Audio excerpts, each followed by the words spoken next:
Hello YouTube, this is Hunter Surge. So for today's Firestorm deck profile, we're going to take a bit of an upgrade from looking at the Star deck archetypes and look at one of the elements that got the most significant buff from this set. We're going to be talking about a Frost deck today because the new Bromelynx is a really big deal. That card's really good. And there's a lot of stuff that you can build out of that basic Frost core that Bromelynx now really helps enable. So today we're going to talk about what's probably the most popular on face of those, which is Nyximera. Nyximera is of course a new Ascension line from the set. We'll go over it in more detail. But I want to start with this because I want to do a lot of deck profiles on the various things you can be doing with Frost now because there's a lot. There's a lot of viable Frost strategies to discuss. So let's get into it. All right, and here's the main deck. We won't really have a tech discussion like we had with the Bears deck, but we're going to have a bit of a talk. Oh, that's some bad glare. That's some bad glare. Glare be gone. Okay. So let's start with the baseline of what Nyximera even is. What does it do? So, Nyximera is an Elestral with two forms. Nyximera Risen form, which is a Frost Solar 2-cost Elestral, 7/4, that can expend a Solar in order to target and destroy a face-down rune. That's once per turn, of course. Then during your end phase, you must either send it to the Underworld, or special send it to Nyximera Fallen form from your hand, deck, or Underworld. Fallen form, and that's at the during your end phase. The Nyximera Fallen form is a 4/7 Frost Lunar.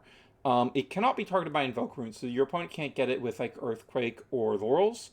And during your end phase, you must during your opponent's end phase, it's the same effect as Risen form, where you must either send it to the Underworld or special send into Risen form from your hand, deck, or Underworld. So that is the basic concept. And then we have its 1-cost version, Bunnyx. This is a Frost 4/4. 4/4 is a very nice stat line, especially in Frost for reasons we'll get into. You can expend a Frost in order to search your deck for up to 2 Nyximera. You send one to the Underworld and add the other to your hand. Important to note, if you only search for one, you have to send that one to the Underworld. You can only add one to hand if you search for 2 Nyximeras. So that's the basic thing there. The strength of Risen form is predominantly that it has this ability to turn after turn after turn pop back rows of your opponents to clear the way for it. So it doesn't really necessarily have to be your shield because you can clear out your opponent's back row. Now the other part is both a drawback and a strength of Nyximera. Because you have to ascend at every end phase, that ascension means you have to take a spirit from your spirit deck and put it under your Nyximera. So that does mean when you go into the Fallen form, you're going to immediately be able to take a Lunar and it will be properly ascended, right? But that means every turn cycle, you are going to be forced to chew through 2 spirits. Now, on the other hand, all of those spirits are going under Nyximera. So when Nyximera hits in, when it gets in for damage, it's getting in for a ton of damage. But if your opponent is able to continually stop your Nyximera from getting in for damage, it's not going to achieve a whole lot. This does also mean it's really easy to get anti-tsunami spirits under it, because you send into it initially, you get Frost Solar, then you swap, you get a Lunar so that this has its effect. Then when you swap back, you can get a Water Spirit so that has Tsunami immunity. That's the basics of what Nyximera does. Then we have Bromelynx Champion of Kion. This is a very good card. It's a 4/2. When you cast it, you can search your deck for either Mountains of Boreas or Blizzard. So we're running both of those cards at 1 copy. Mountains of Boreas is the Frost Stadium. 1 Frost to cast, and it gives every Frost Elestral on your field +1/+1. It gives every Elestral that has Frost, and every Elestral +1/+1 for each Frost enchanting it. And then Blizzard is a 2-cost Frost Invoke rune. It targets and destroys an opponent's face-down rune, and while it's on the chain, your opponent can't use counter runes. They did change the text to be a bit more clear in the Firestorm starter deck print, which is cool.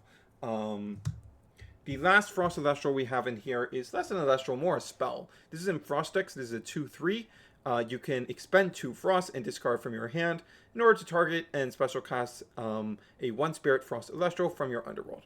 The basic concept here is this helps us get our Nyximera out, because we do have to normal ascend into it. That's one of the weakest parts of the Nyximera line. You have to normal ascend into it to get it started. That's not too great. But we have a number of ways to make that a bit easier in this deck, and in Frost decks is one of those ways. Then we have Narpoon, another fantastic starter. Brummelinx is a really good in Frost starter. Bunix is another really good starter. Narpoon is yet another starter in this deck. It's a 4/3, 1-water Spirit Elestral that on normal cast gets to add any 1 Spirit Frost Elestral from our deck to our hand. So we get our Bunix or our Brummelinx if we need one of those, or if we want to set up to ascend into our Nyximera, we can just get in Frost decks, and then the next turn we can go discard Frost decks, cast out a Frost Elestral from our underworld, and then ascend over that into Nyximera.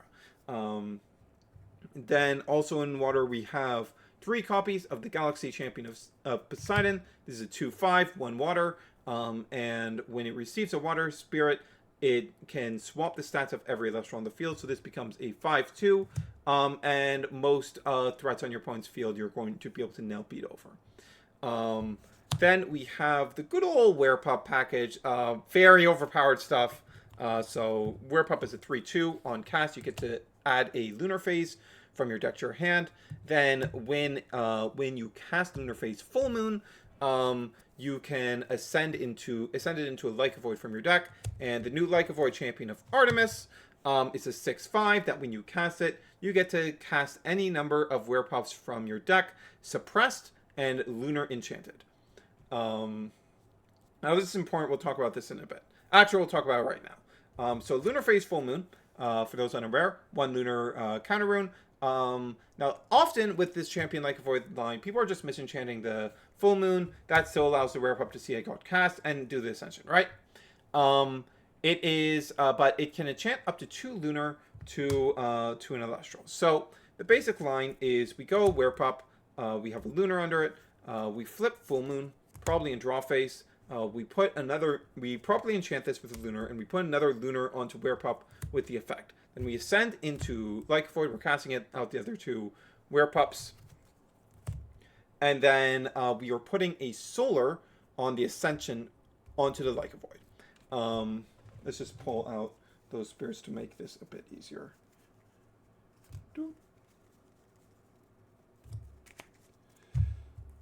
So we have 1 Lunar here, 1 Lunar here, and a Solar and 2 Lunars on the Lyca Void.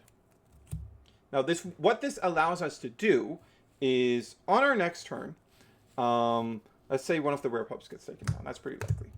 But let's say we get to our next turn with Lyca Void up and Werepup up. Then on our next turn, we can go ascend Nyximera over the Werepup, taking a Frost from our Spirit deck, and then on the Ascension, we also can siphon from other Elestrals on the field and put them onto our newly ascended Elestral. So we're going to siphon the Solar from Lyca Void to Nyximera Risen form, and that will give us our properly enchanted Risen form, which is now going to be able to start popping our opponent's back row. So it's a way for us to leverage this very, very powerful package into an easier way to get our Nyximeras onto the board. We also have 2 Specteras in here since we're on Lunar anyways. Very solid out to our opponent's Lyca Voids. It's going to be, if our opponent has cast out Lyca Void with the 2 suppressed pups, when the Spectera swings into Lyca Void, he's going to suppress the Lyca Void, and as a result, it will have +3 attack on it because there are 3 suppressed cards on your opponent's field, and that means it beats over Lyca Void. Now, that still loses to back row, but if you have like Blizzard to stop that, or let's say you sideboard Hurricane or something, then you're just beating the Like Void. Then we have 3 copies of Exalted Champion of Apollo. This is our last way of helping get our Nyximera onto the board. So importantly, don't consider this an Elestral. Is like in Frostix, treat it like a rune, basically. We have 1, 2, 3, 4, 5, 6, 7, 8, 9, 10, 11, 12, 13, 14, 15, 16, 17 Elestrals before these. These are not counted in the 1 drop count. This is a spell. This is effectively a spell. So what does Exaltus do? It is a 1 solar Exaltus Champion of Apollo. It is a 1 solar 3/2. And as a second effect, we don't really care about that because we don't foretell in this deck. But its first effect is when an Elestral on your field is destroyed by battle, you can special cast this Exaltus from your hand with Solar. So we run out the Bunnix. We use its effect to get Nyximera to our hand and dump the Fallen form, and we have Exaltus in our hand. Our opponent runs over Bunnix on their turn, and we go special cast out Exaltus. They don't have any more attacks to do, so they pass back over to us, and we can then special send into the Nyximera Risen form. So another really good way of helping us get out the Nyximera. We also have the standard 3 Ambrosias. We have the 1 Blizzard because we can search it off the Brummelinks. And then we have a standard counter-rune suite of 3 Gorgon's Gaze, 3 Shield, 2 PTA, 2 Tsunami, and then the 1 Lunar Phase Full Moon for Werepup, and then the 1 Mountains of Boreas for Brummelinks. Mountains of Boreas is also very good here because Mountains of Boreas is a way that you can get value out of all of the extra spirits you're going to be putting on the Nyximera if it sticks around. Because like, oh, every single extra frost spirit is another +1/+1. Baseline, it gets this 8/5 with just 1 frost spirit on it, and that stat line is actually a really big deal. Because one of the biggest problems that Nyximera faces is Galaxy Champion of Poseidon outs it really easily. Like, you go Nyximera, your turn ends, you swap into Fallen form, right? Okay. Your opponent just runs out the Galaxy, swaps your Nyximera's stats. It is now 4 defense, and Galaxy swings over. Nyximera's gone. That's a big problem.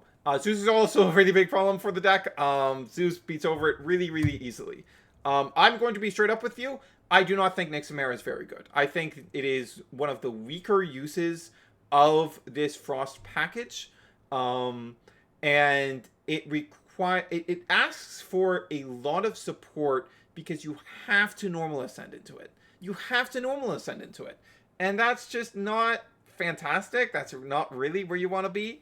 But next being a 4/4, really great. Being a 5/5 under mountains, wow, incredible. Great stuff. But the Nyximeras themselves, I have never been super impressed by, and even after testing, it's like, yeah, I don't think these are particularly good cards. Also faces the problem if, like, let's say your opponent has 2 back row. One of those is PTA. You Nyximera, you hit the one that isn't PTA. Okay. They didn't fire PTA right away because they're a smart player, and they know that if they PTA on the Risen form cast, in end phase, you will swap to Fallen form because you're the turn player and you have priority. Before they can pay out the PTA. And thus, PTA's target will no longer be on the field, and it cannot kill the Fallen form. However, if they just go, I have 2 back row, I believe you're not going to hit my PTA, or I just have 2 PTA, they instead go, okay, you swap to Fallen form. Okay, I'm going to immediately flip up PTA. And since we are in the end phase, I will then get to immediately pay out for PTA and just wipe your Fallen form right away. If you're fighting Spiders, for example, Spiders has Frostmite to really easily beat over your Nyximera, Fallen form and defense. Kimneo in any of the fire adjacent decks is a really easy out. Like, it's just far too easy to get rid of the Nyximera. That makes it hard for it to be super good. But it does still have this frost backbone, so it's not too bad, but it doesn't feel too great. Has been my experience with testing this deck. But with that said, let's go into the Spirit deck and finish this off. Alright, and here is our Spirit deck. Very basic stuff because we're only on 4 elements. We have 6 Frost for all of our Frost stuff, of course, 4 Waters, 4 Solars, and 6 Lunars. You do kind of want the 6 Lunars here because, like, unlike a lot of, like, Avoid decks where they can just go, like, Misenchant the Full Moon, like Misenchant with a Water or whatever, and thus you only need 4 Lunars for the play, and then 5 Lunars can be enough to also fuel any Spectruses you have, because we want to set up our Like Avoid in such a way where we can ascend a Risen form over Werepup. We do kind of need the full 6, because we do also need Lunar for Fallen form, as well as Spectrus. 4 Solar is about as low as I'd be comfortable going with Exaltus in the deck, at least. Because, like, you really do want to be able to resolve, when you get into Risen, you do want to be able to resolve the Expended Solar effect at least twice, because Risen form loses so much of its power once you no longer have Solars to pop back row. Like, the moment that happens, like, the entire strength of Nyximera as an engine just vanishes into thin air.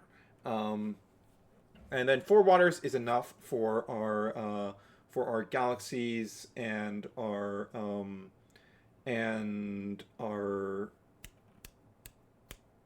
tsunamis. Words. Also pretty solid to, like, Misenchant like Bunnex and just have it be like a 4/4 that's tsunami immune. That's, like, still a decent stat line, so you know. And I just want to touch on a few other things. Now, like, you can, of course, like, eschew the Exaltus stuff for Cryoling, Cryovern stuff or something like that. You would need to go much heavier on the Frost Spirits to enable Cryoling, Cryovern. But that is an option. But, like, the moment you start doing that, you start going, okay, I'm going to make it more difficult for me to even get the Nyximera out. And that's, like, well, then we should be on a different sub-engine. Like, every time I look at doing something like that, I'm like, there's probably a better sub-engine in Frost for this. Like, you could be on Rhinosect.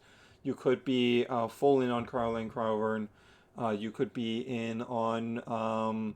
you could be in on the new Wayland stuff. The new Wayland stuff is pretty impressive too. It's a way of using the mountains that you're getting with the Brumlinks as a Nexus bank.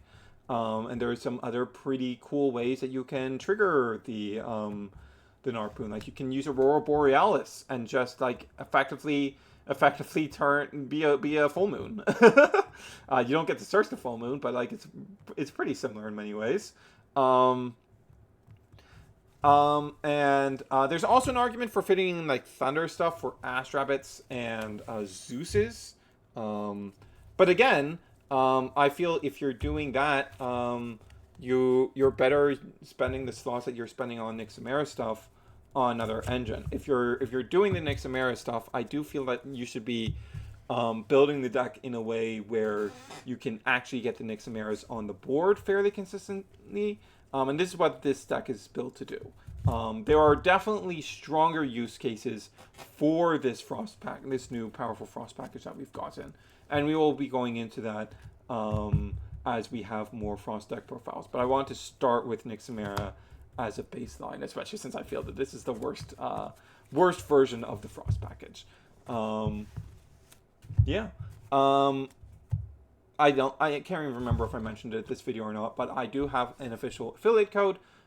If you are buying anything from the Shop Elestral store, I would appreciate if you used my code down in the description, my link down in the description, and that would help me out a lot. That would be great support for the channel.